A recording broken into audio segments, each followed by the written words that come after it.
In today's video, I'm going to teach you how to create a feedback form in Google Forms.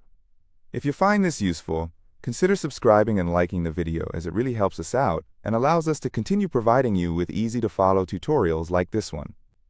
Now let's dive in. We're going to create a professional-looking feedback form from scratch, and it's going to be super easy. First, grab your computer or device and head over to forms.google.com. If you've never used Google Forms before, don't worry, I'll guide you every step of the way. On the home page of Google Forms, you'll see an option that says Blank Form. Go ahead and click on that to start with a clean slate. Now, the first thing you'll want to do is give your form a title. This could be something simple like Customer Feedback or Event Feedback. You want it to be immediately clear to your respondents what this form is about. Once you have the title down, let's add a short description. This is a great opportunity to explain the purpose of the form. You might say something like, "We value your feedback and would love to hear about your experience." This gives context to the questions that follow, making your respondents feel more engaged and informed. Now, let's start adding some questions. For general feedback, I recommend beginning with a short answer question. A prompt like, "What did you like about the experience?" or "What can we improve?" is a great way to start. This allows for open-ended responses, giving you a range of insights.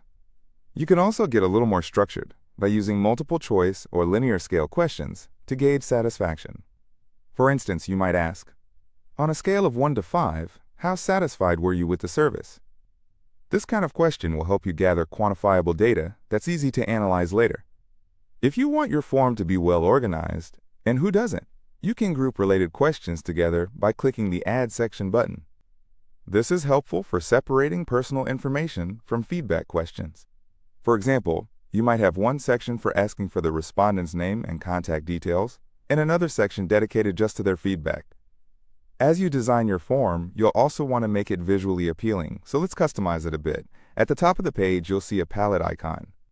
Clicking on that will give you various options to change the color scheme of your form or even add a header image.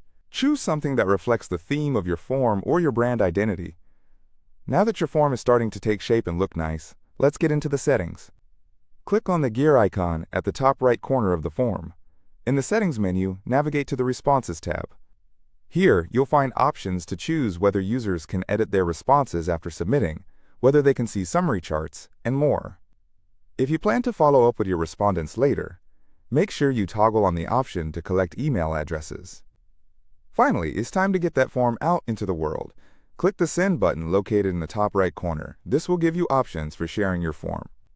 You can email the form directly to individuals, copy the link to share it on social media, or even embed it on your website.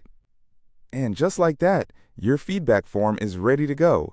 You are now equipped to gather valuable insights from your users seamlessly.